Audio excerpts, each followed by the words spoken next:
ठरलं तर मग मालिकेचा आजचा भाग इतका छान आणि मजेशीर दाखवलाय ना प्रेक्षकांनो.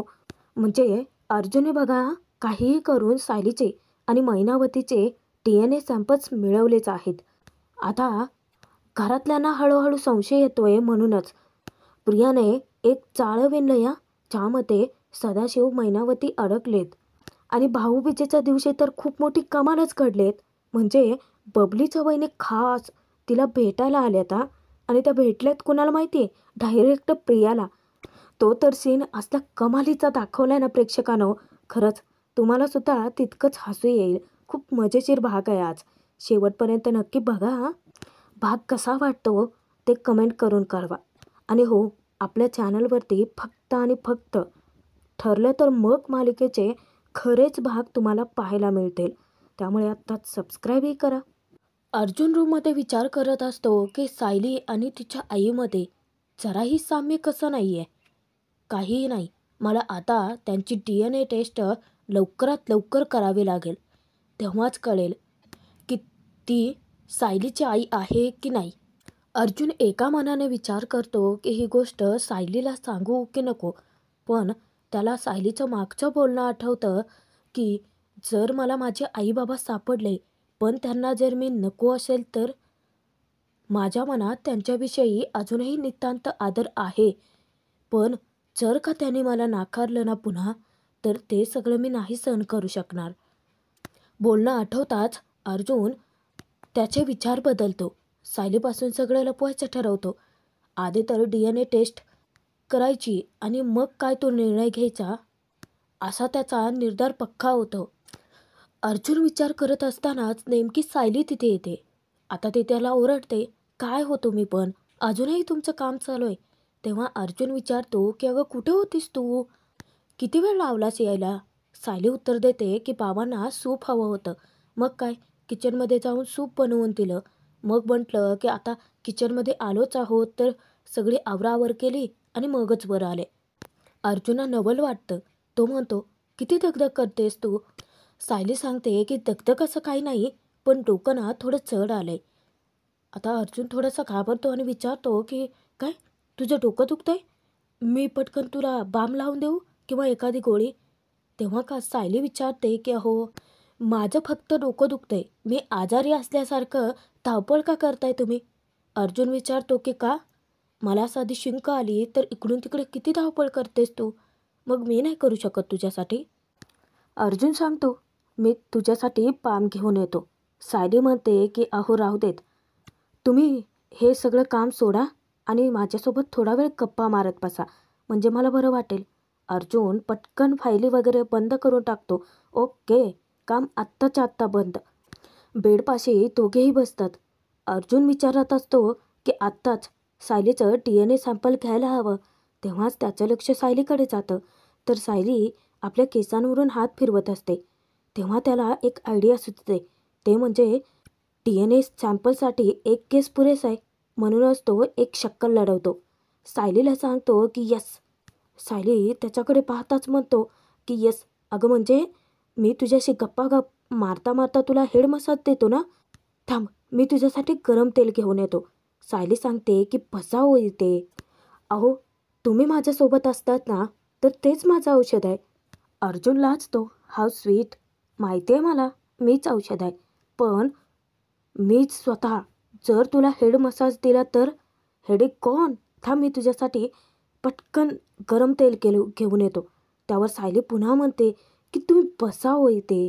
मी सांगितलं ना तुम्हाला तुम्ही माझ्यापाशीच बसा. तुम्ही ना माझ्यासोबत इथेच बसा आणि माझ्याकडे बघत बसा. अर्जुन झोपवणार तेच. पण ते मी गरम तेल आणलं असतं. आता सायली त्याच्यावरती रागवते. तुम्ही मुद्दाम करताय का हो? हे तुम्ही असं जर परत परत वागत राहिलात ना तर माझं डोकं ना आणखीनच दुखेल. मी म्हटलं ना की तुम्ही इथे बसा आणि फक्त माझ्याकडे बघा. आता ती लाजून मान खाली घालते. अर्जुन बिचारा अडकतोच ना. इतका वैतागतो ना कारण त्याच्या मनात फक्त एकच विचार चालू असतो की काहीही करून DNA साठी सायलीचे सॅम्पल्स मिळवायचे आहेत. पण कसे? इकडे मैनावती तिच्या हातातले पैसे मोजते. ती सांगते की 10,000 रुपये आहेत. आता सदाशिव आनंद साजरा करतो. की महिने इतके समधे पैसे आपण आताच बघितलेत ना. पण भारी आयडिया केलीस बरं का तू.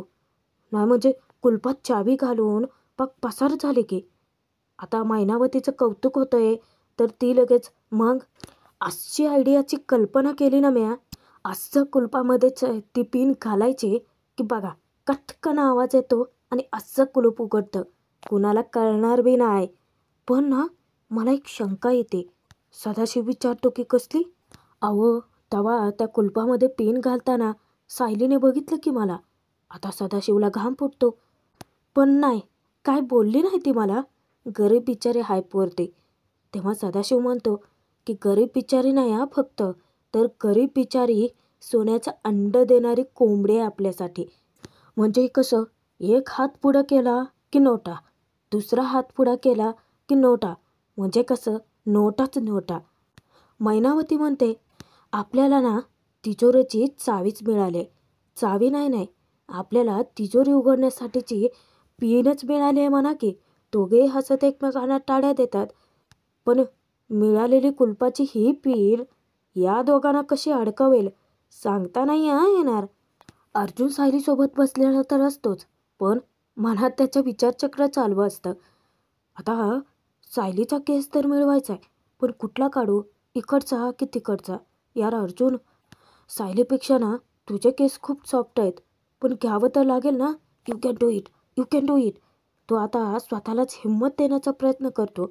जेव्हा सायलीचं लक्ष जातं, अर्जुन एकटक तिला घुरतच असतो. सायली विचारते, अहो शिक्षा दिल्यासारखे असे बघत काय बसलात? आता तो स्माईल देत म्हणतो की नाही, पुढे काय, काहीच नाही. सायलीच्या खांद्यावरती पाठीमागून हात ठेवत तो म्हणतो की बोल, बोल ना बोल, काय बोलायचं आहे? सायली आनंद साजरा करते. आज आई जेव्हा 10,000 रुपये जिंकली ना, तेव्हा किती खुश होती ना. खरंच खूपच खुश होती ती. पण अर्जुनच्या चेहऱ्यावरती मात्र 12 वाजलेले असतात. सायली मनातल्या भावना अर्जुनपाशी व्यक्त करते. 10,000 रुपये त्यांच्यासाठी छोटी रक्कम नाही आहे. तेव्हा अर्जुन म्हणतो, हां पण ते 10,000 रुपये मिळवण्यासाठी तुझ्या आईने किती धडपड केली आहे बघितलं की मी. अचानकच सायली अर्जुनच्या खांद्यावरती डोकं टेकवते. अर्जुन तिच्याकडे हसून पाहतो. तेव्हा सायली आश्रमातला किस्सा सांगते. हातात पुरेसं पैसे नसते त्याचं दुःख भोगलंय मी. कधी कधी तर आश्रमात आम्ही फक्त ताक पिऊनसुद्धा झोपलो. सायली आपली बडबडतच असते, तिच्या मनातलं दुःख बाहेर काढते. पण अर्जुनचं मात्र भलतंच चालू आहे बरं का. त्याला काही करून केस मिळवायचा आहे. आश्रमामध्ये तर कधी कधी लाईटसुद्धा नसायची. विजेचं बिल थकलेलं असायचं. तेव्हा मुलं मेणबत्तीवरतीच अभ्यास करायची. आणि अभ्यास करून पण कधी कधी तर त्यांना परीक्षासुद्धा द्यायला यायची नाही, कारण शाळेची फी थकायली. हे सगळं मधुभाऊनी आश्रमात इतकी माणसं जोडली होती तरीसुद्धा घडत होतं. मग मला विचार येतो की माझ्या आईबाबांनी गरिबीत हाल कसे काढले असतील. सायली, नको बाळा, इतकं वाईट वाटून घेऊ नकोस, कारण ते तुझे आईबाबा नाहीच आहेत. हा विचार जिने करायला हवं ते तर ऐशोआरामातच जगते ना. इतक्यात सायलीचं लक्ष जातं. अर्जुनला ती ओरडते की काय करताय तुम्ही? बिचाऱ्या अर्जुनच्या हाती केस आला होता, पण सायलीने बघताच तो म्हणतो की काय नाही, ते हेड मसाज देत होतो ना. आणि तो तिचं डोकं चेपून देतो. सायली यात खूपच चिडते अर्जुनवरती. ती त्याच्यावरती रागावते की तुम्हाला गप्पा मारायच्या नाही आहेत ना माझ्याशी. अर्जुन म्हणतो की नाही अगं, फक्त हेड मसाज देत होतो ना. आणि अर्जुनच्या घड्याळात केस अडकून तो तुटतोच. तेव्हा सायली विव्हळते, ऐक अहो केस तोडले तुम्ही माझे. अर्जुन म्हणतो की अरे वा. सायली विचारते की काय? तो म्हणतो अरे चा, सॉरी सॉरी, हेड मसाज देत होतो ना. आता सायली वैतागून सांगते की राहू देत, आता झोपा तुम्ही, उद्या गप्पा मारूयात आपण. अर्जुन म्हणतो की नाही कशाला, मारूयात ना गप्पा आपण आता. पण इतक्यातच कसला तरी मोठा आवाज होतो आणि दोघांचंही लक्ष जातं. विचार करतात की बाहेर कोणीतरी आहे का. सायली आता मनातच प्रियाला टोमणा मारत म्हणते, आपल्या घरात दाराला कान लावून बोलणं चोरून ऐकणारी माणसं आहेत ना. तेव्हा अर्जुन सावध होतो.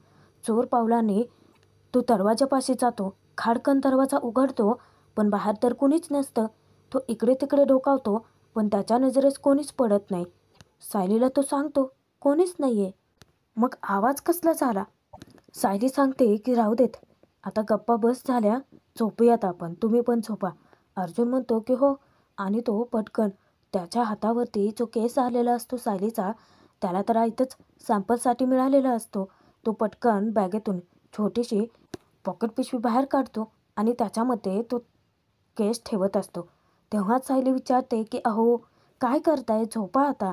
अर्जुन सांगतो की हो अगं, ते पेनड्राईव्ह आहे ना महत्त्वाचा, तो नेमका कुठे ठेवला आहे ते चेक करतोय, तू झोप, आलो मी.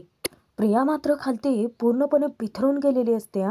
विचारात हरवून जाते. इतकी चिडचिड करते. आज मैनावती पूर्ण गेममध्ये अगदी माझ्यासारखीच वागत होते. काय गरज आहे करायचे हे सगळं? आणि ती अस्मितासुद्धा सतत माझ्याकडे संशयाने बघत होती. आता मला असं काय करता येईल की सगळ्यांना खात्री पटेल की मैनावती आणि सायली खऱ्या मायलेकी आहेत. आणि तेव्हाच प्रियाची ट्यूब पेटते. तिला कसली तरी आयडिया सुचते. शातीर आहे ना प्रिया. आणि मग काय, प्रिया लगेच सूत्र हलवते. ती येते, ती मैनावती सदाशिवच्या रूमकडे दरवाजा ठोठावते. आता ते दोघेही अजूनच त्या पैशाचाच आनंद साजरा करत असतात. ती पटकन सदाशिवकडे पैसे सोपवते. सदाशिव ब्लँकेट खाली ते पैसे लपवतो. समोर पाहतात तर प्रिया उभी असते. तिला पाहून मैनावती विचारते की तू आणि आमच्या खोलीत? प्रिया इतकी गोडी गुलाबीनं वागते ना. हो, ते मी तुमच्यासाठी पाणी घेऊन आले होते. तिच्या हातून इस्क्याने पाणी घेत म्हणते की ठेवलं, जा आता.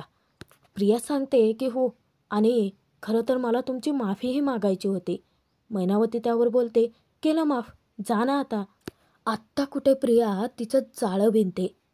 त्या दोघांनाही ती सांगते की तुम्ही सायली जशी वागते ना अगदी तसेच वागा. काय आहे, खूप लाघवी मुलगी आहे ती. एखाद्याला जीव लावला ना तर त्याची साथ कधीच सोडत नाही. तेव्हा सदाशिव प्रियाला टोला लगावतो की तुझे फुकटचे सल्ले नको आहेत आम्हाला, चल निघ इथून.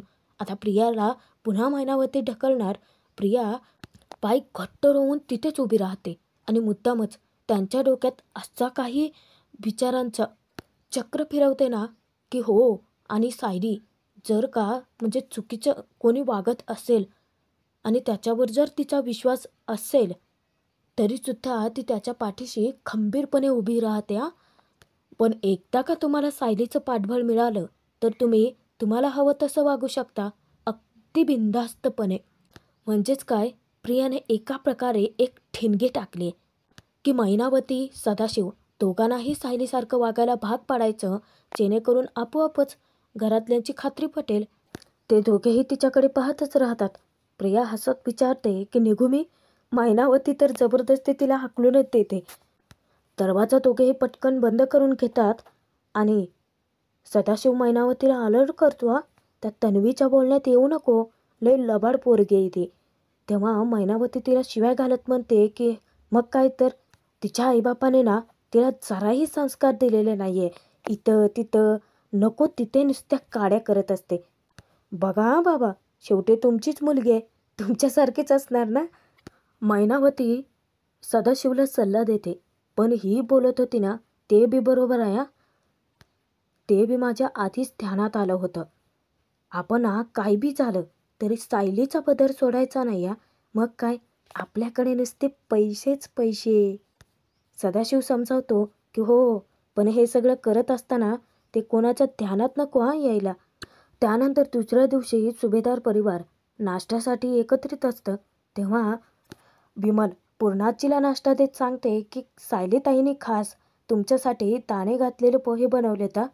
आणि सायली म्हणते की बाबा, हो तुम्हाला पोह्यांमध्ये शेंगदाणे आवडत नाहीत ना, म्हणून मी आधीच तुमचे पोहे वेगळे काढले होते. आता त्यांना इतकं कौतुक वाटतं. इतक्यातच अर्जुनही तिथे येतो. अर्जुनच्या मनात अजूनही तेच विचारचक्र चालू की सायलीचे DNA सॅम्पल्स मिळालेत, पण आता मैनावती किंवा सदाशिवचे कसे मिळवायचे. अस्मिताचं लक्ष जातं. अर्जुनला ती सांगते की अर्जुन, अरे खा ना पोहे. तो पटकन बसतो. अस्मिता सायलीला मुद्दामच म्हणते, सायली मामी अजून दे ना थोडे पोहे. तेव्हा सायली असते आणि म्हणते की आणते. इतक्यातच सदाशिव मैनावतीला घेऊन येतो. मैनावती विव्हळायला लागते. तेव्हा घरातल्यांचं लक्ष जातं. सायलीच्या तर बिचारीच्या काळजाचा ठोकाच चुकतो. तिला आईचं दुःख कसं बघवणार ना. तेव्हा पूर्णाजी विचारते, यांना अचानक काय झालं? कल्पना सांगते की काय आहे, त्यांना अंगवाताचा त्रास आहे ना, त्यामुळे कधी कधी पाय दुखतात त्यांचे. इतक्यातच अर्जुनला एक शक्कल सुचते आणि तो पटकन मैनावतीकडे मदतीला धावून जातो. तो सांगतो की बाबा, अहो तुम्ही जा बसा, मी आहे ना, मी घेऊन येतो आईला. आई, आपण काम करायचं का? तुम्हाला जास्तीचा त्रास होत असेल तर डॉक्टरांकडे जाऊया, चला पटकन. तेव्हा मैनावती सांगते की राहू दे तू जावई बापू, कधी कधी होतं असं, थोडा वेळ दुखतं आणि मनानेच थांबतं. अर्जुन त्यांना घरात घेऊन येत असतो. प्रतापला मात्र आपल्या मुलाचं खूपच कौतुक वाटतं. सदाशिवला म्हणतात, बघताय ना, जावई असा असायला हवा. पण अर्जुन पण हुशार वकील आहे हा. सगळ्यांची नजर जेव्हा त्याच्यावरती नसते, हळूच मैनावतीचा एक केस काढून घेतो तो पटकन. तेव्हा ती विव्हळते. तो विचारतो की काय झालं? ती सांगते की काय नाही हो, पायात कळ आली. अर्जुनचं काम तर फत्ते होतं. प्रियाही त्याच्याकडे काही बघत नसते. म्हणजे बघा, सगळं करून सवरून अर्जुन मात्र नामानिराळी राहतो. इकडे महिपतला वेगळंच टेन्शन असतं. माझी पोरगी जेलातनं बाहेर पडली, पण तिच्या घरी तिला राहता बी येत नाही. त्याला खूप आठवण येते साक्षीची. मग तो पटकन तिला फोन करतो. तिकडून साक्षीचा आवाज येतो, हाय समीरा शिक्रे हेअर. तेव्हा महिपत सांगतो की हाय महिपत शिक्रे. साक्षी म्हणते की बोला अण्णा. शेवटी महिपतचं बापाचं काळीच, लेकीची काळजी तर वाटणारच ना. तो सांगतो की तुझी काळजी वाटते, जीव खालीवर होतो इथे. साक्षी समजावते, अहो अण्णा, मी इथे ठीक आहे. तेव्हा महिपत म्हणतो की अगं पोरी तसं नाही, जेलातनं सुटली पण मला तुझी आठवण येते. तू इथं नाही ना राहिला, काळजी वाटते तुझी. तेव्हा साक्षी समजावते, अण्णा, साक्षी शिक्रेची समीरा शिक्रे झाली. साक्षी शिक्रे होते तेव्हाही तिच्यासोबत सगळेजण होते आणि आता मग समीरा आहे तर ती एकटी कशी पडेल? महिपत वैतागत सांगतो की हे फक्त बोलायला सोपं आहे लेकरा. साक्षी म्हणते की नाही अण्णा, अहो मी खरंच सांगते, मला आता कोणीतरी जॉईन होणार आहे. महिपत विचारतो की कोण? इकडे सुभेदारांच्याकडे भाऊबीजेची तयारी सायलीने केलेलीच असते ओवाळणीची. तेव्हा कल्पना सांगते की आधी सगळ्यांना फराळ करून घेऊ देत, त्यानंतर सुरुवात करूयात की. तेव्हा मैनावतीच्या तर तोंडालाच पाणी सुटतं. ती म्हणते की हो हो, आधी आपण फराळ करूयात, मग आम्ही बी बघू तुमची भाऊबीज. इतक्यातच अर्जुनसाठी एक नोटीस येते. सायली जाऊन ती वाचते. तेव्हाच मनात विचार करते की महिपत शिक्रेने त्याच्या पोरीच्या कार्याला बोलावलंय. निदान पोरगी गेल्याच्या दुःखाने सुधारेल तर हा. बघा म्हणजे आता महिपतचा पुढचा प्लॅन ठरलाय. साक्षीचं श्राद्ध घालणार आहे तो. सायलीला घरातले विचारतात पण काही महत्त्वाचं इतकं नाही आहे असं सांगून ती मोकळी होते. अर्जुन येताच मुद्दाम अस्मिता त्याला खवळते, अर्जुन काय आहे आज माहिती आहे का? तेव्हा तो म्हणतो की आहे, माहिती आहे मला, भाऊबीज आहे आज. बघ ना पूर्णाची, गेले 15 दिवस झालं माझं डोकं खाते ही. तेव्हा अस्मिता म्हणते की मी असं कुठे म्हणाले रे? अर्जुन म्हणतो की ही काय करते माहिती पूर्णाची, सतत मोबाईल घेऊन माझ्यासमोर येते. बघ ना अर्जुन, हा ड्रेस किती छान आहे ना, हा बघ ना, हा नेकलेस किती छान दिसतोय ना, मला सूट होईल ना मला. अर्जुन डिक्टो तिच्यासारखे ॲक्टिंग करून दाखवतो. आता ती चिडते. पूर्णाची सांगते की अस्मिता, याला भावाचं डोकं खाणं असंच म्हणतात. अस्मिता म्हणते की आता अर्जुन मामा गिफ्ट नाही देणार तर मग कोण देणार? आता तिलाही चांगलंच माहिती आहे अर्जुनला कसं वळवायचं ते. अर्जुन म्हणतो की देणार, अर्जुन मामा बेस्टच गिफ्ट देणार. आणि तू लिंक पाठवलं होतं ना, त्याच्यातून एक गिफ्ट सिलेक्ट करून सगळी तयारी झाली. आता अस्मिता इतकी खुश होते, मग चला चला चला पटकन आपण ओवाळून घेऊयात, म्हणजे कसं मला गिफ्ट मिळेल ना. घरातले सगळेच जण तिच्यावरती इतके हसतात, म्हणजे आता हिला बाळ होणार आहे पण पोरकटपणा काही केलेला नाही आहे हिचा. सायलीच्या मनात दुःख उफाळून येतं की माझ्या आयुष्यात, माझ्या नशिबात बहीण भावाचं सुख तर नाही आहे. पण पूर्णाचीचं लक्ष जातं सायलीच्या डोळ्यात अश्रू दाटून आल्याचं पाहते. विचारते की सायली काय झालं? अर्जुन तिच्या मनातले विचार हेरतो. मागच्या वर्षीच्या भाऊबीजेचे विचार करतेस ना? तेव्हा अश्विन सायलीकडे बघतो. अस्मिता मुद्दामच म्हणते की सायली, मग तर तू विचार करूच नकोस, कारण तुझा तो भाऊ यावर्षी तुझ्याकडून ओवाळून घेईल की नाही माहिती नाही. आता अश्विनचा इगो हर्ट होतो. तो विचारतो, तू टोमणा मारतेस मला? अस्मिता ही सरळ उत्तर देते, टोमणा नाही, डिरेक्टलीच बोलते तुला. पूर्णाजी लगेच अस्मिताला दटावते की अस्मिता, भावा बहिणीचा सण आहे, उगाचच कडवटपणा नको. पण इथे बघा प्रेक्षकांनो, असला मोठा बॉम्ब फुटलाय ना, कारण अचानकच बबलीच्या म्हणजेच प्रियाच्या बहिणी आलेत बरं का. प्रताप म्हणत असतो की सायली, अगं तुला भाऊ नसला म्हणून काय झालं, अस्मितासारखी बहीण तर आहेच ना. तेव्हा सर्वजण हसत असतात, आनंदात असतात. इतक्यातच त्यांच्या आनंदावर विरजण टाकायला मैनावती सदाशिवच्या बाकीच्या पोरी हजरच होतात की. त्यांना पाहताच प्रियाला धडकी भरते, कारण त्या दारात येऊन बबले अशी हाक मारतात. त्यासमोर येता क्षणी सर्वजण आश्चर्याने पाहायला लागतात. काय खरं नाही आहे आता. आत्ता भाग संपतोय, पुढे बघूयात. कल्पना त्यांच्याबद्दल चौकशी करते तेव्हाच मैनावती ओळख करून देते की या माझ्या पोरी आहेत, टीना, मीना आणि रीना. त्या विचारतात की आमची बहीण बबली कुठं आहे. तेव्हा त्या डिरेक्ट प्रियावरतीच तुटून पडतात. जाऊन खट्ट मिठी काय मारतात, तिच्या अंगाला खेळतात काय, असली वैतागते ना ती. प्रियाची भारी फजिती उडते हा. तोचपर्यंत अर्जुन आपला प्लॅन फत्ते करतो. DNA चे सॅम्पल्स चैतन्याकडे सुपूर्द करतो.